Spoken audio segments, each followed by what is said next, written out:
los primeros padres. El tentador se aproximó a Cristo abiertamente.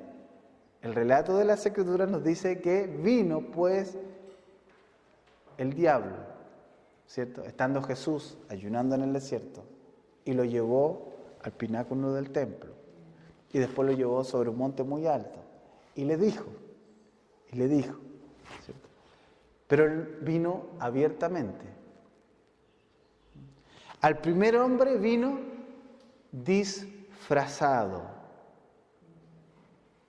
Era una serpiente, él tomó dominio de ella, pero eso le sirvió como un disfraz. Es interesante esto, ¿por qué? La serpiente no es meramente un término simbólico. Aquí no estamos hablando, como decíamos un poquito atrás, ¿cierto?, que es una alegoría o es un simbolismo. No.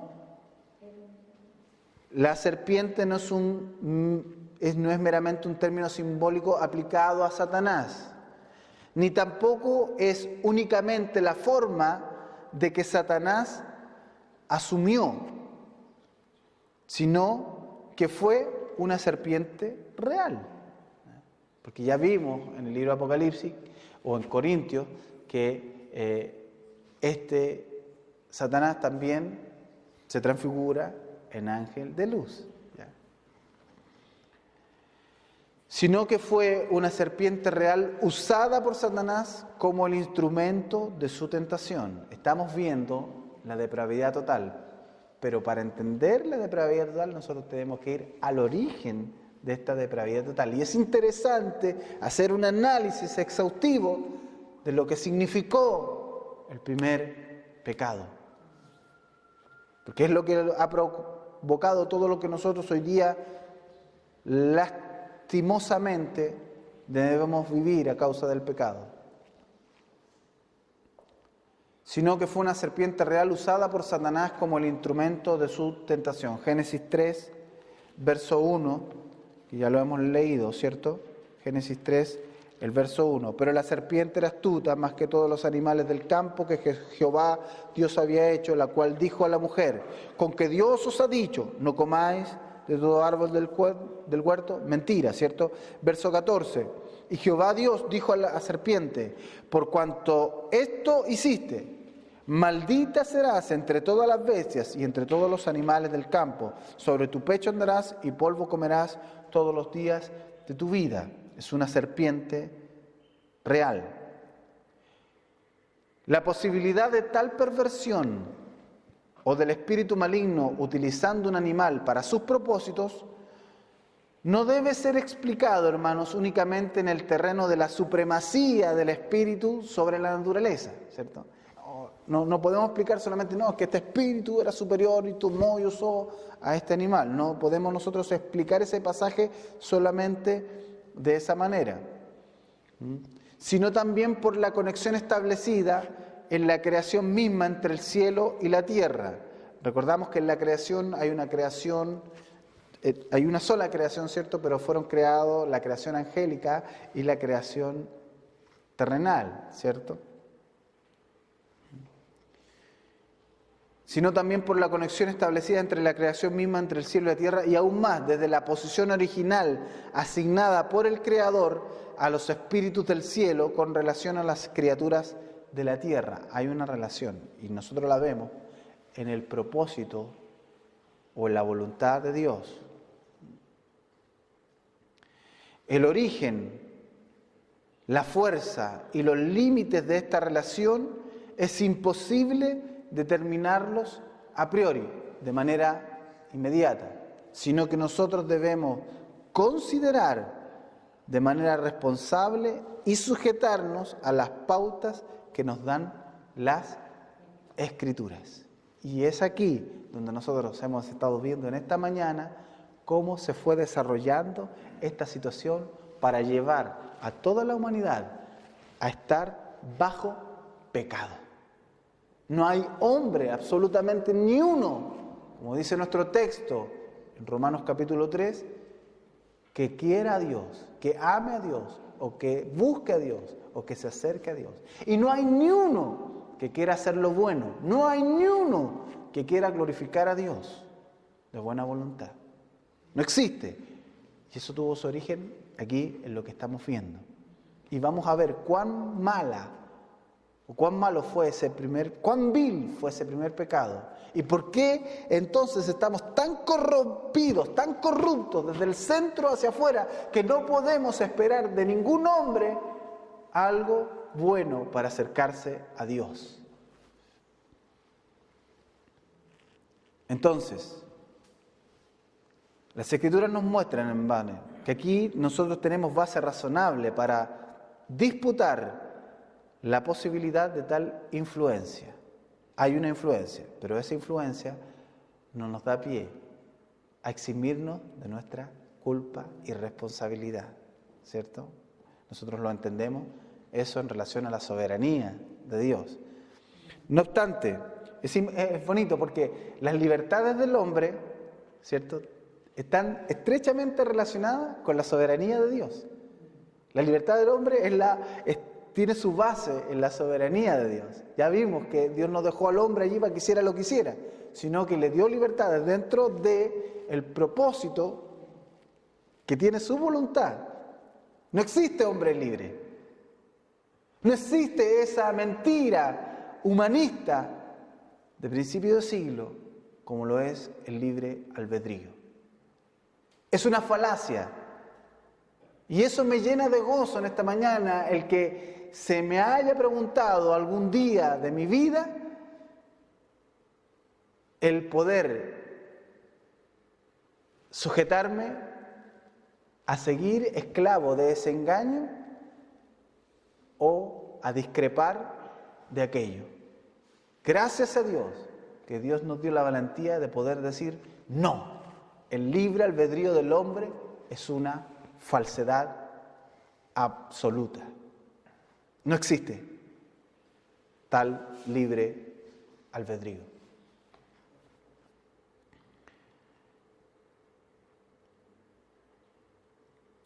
Entonces, hermanos, no obstante a su voluntariosa oposición contra Dios, Satanás sigue siendo una criatura de Dios. Nosotros no podemos perder de vista esto, ¿ya? Aun cuando Él se oponga a Él es una criatura de Dios. Y fue creado un espíritu bueno. Él no fue creado un espíritu malo.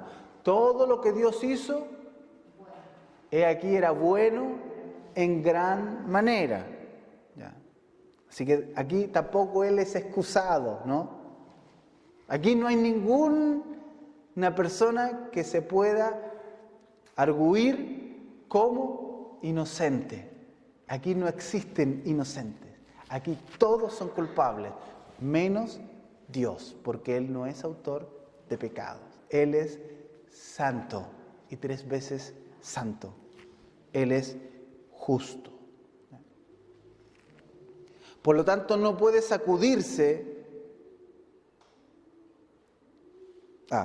Y fue creado un espíritu bueno, aunque en su orgullosa autoexaltación abusó de la libertad esencial de la naturaleza de su espíritu superior con el propósito de rebelarse contra su hacedor. Esto fue lo que hizo Satanás, ¿no? Por lo tanto, no puede sacudirse por completo su dependencia de Dios. Y esta dependencia, hermanos, posiblemente podría explicar, escuche bien, la razón por la que no vino disfrazado como un ángel de luz, porque Él podría perfectamente haber venido disfrazado como un ángel de luz al hombre.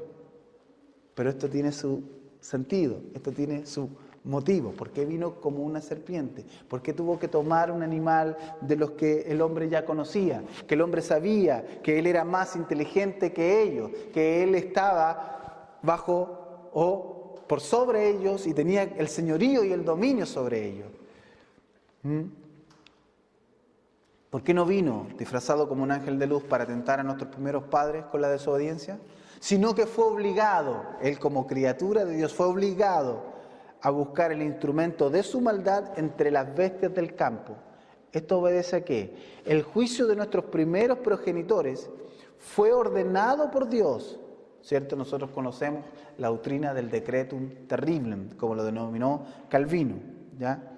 El juicio de nuestros primeros progenitores fue ordenado por Dios porque la libertad condicional, entendemos la libertad condicional, lo que teníamos al principio, ¿cierto? Era esencial para su desarrollo y su autodeterminación. Pero como Él no deseaba, como Dios no deseaba que ellos fueran tentados para su caída, porque Dios no es autor de pecado, aun cuando eso permanece en la voluntad abscónditas, la voluntad escondida de Dios, esa que no nos es revelada, ¿cierto? Respecto a su propósito eterno, pero como Él no deseaba que ellos fueran tentados para su caída, Él no dejaría a Satanás tentarle más allá de lo que su capacidad humana pudiera resistir. Por lo tanto, que el diablo no hubiese venido como ángel de luz a nuestros primeros padres, les hacía a ellos capaces de poder decirle a la serpiente, no. Porque si él hubiese venido como un ángel de luz, ellos hubiesen tendido a aceptar que era Dios. De manera que no tienen excusa para decir, fue el tentador. Alabado sea el Señor.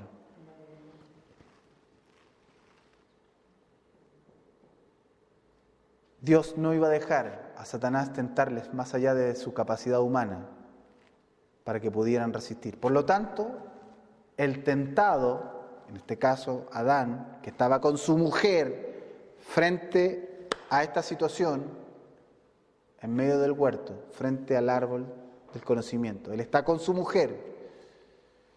El texto, comió así como ella, habla de que estaban juntos. Ella no andaba sola, no. Ella estaba allí con él. ¿Por qué llegó? ¿O por qué se dirigió a la mujer? Porque fue la manera más fácil de llegar al hombre. Calvino tiene una exposición tremenda respecto de eso. Por lo tanto, el tentado podría haber resistido al tentador, como en lugar de aparecerse en forma de ser celestial, en semejanza a Dios, él vino a semejanza de criatura. No solo muy inferior a Dios, sino muy por debajo de Adán y de Eva. Ellos no podían tener excusa por permitir que un simple animal los persuadiera para quebrantar el mandato de Dios. Y en los sermones, en la serie de sermones que sí, ya vamos a ir viendo, nos vamos a introducir un poco más en esto y vamos a ir avanzando hacia la doctrina de la depravidad total. Pero es tremendo, porque ellos podían ver, sabían que los animales eran mudos, sabían que estaban bajo su dominio, sabían que su fidelidad estaba condicionada al mandato de Dios. De manera que el hombre podría haber resistido. Entonces el hombre es culpable. Y por eso está condenado. Y por eso está corrupto hasta el día de hoy. Y no puede pararse delante de Dios a decir, soy inocente. Póngase de pie. Padre, en el nombre de Jesús, te damos gracias, Señor, en esta mañana, porque tu palabra es bendita, Señor. Oh, y cuál agradable es, Dios mío, poder escuchar un sermón y poder ser edificados a través de un sermón expositivo, racional, que nos haga pensar, que nos haga ocupar los dones con los cuales tú nos has dotado desde el principio, Señor, y que no nos mantenga en el engaño de las experiencias y las emociones, para que así, Dios mío, de manera racional, podamos nosotros descubrir y entender cuán faltos somos delante de ti y cuán necesitados estamos de tu salvación, y que solamente podemos, Señor, mantenernos en pie mirando a la cruz. Amén y amén. Adoramos al Señor.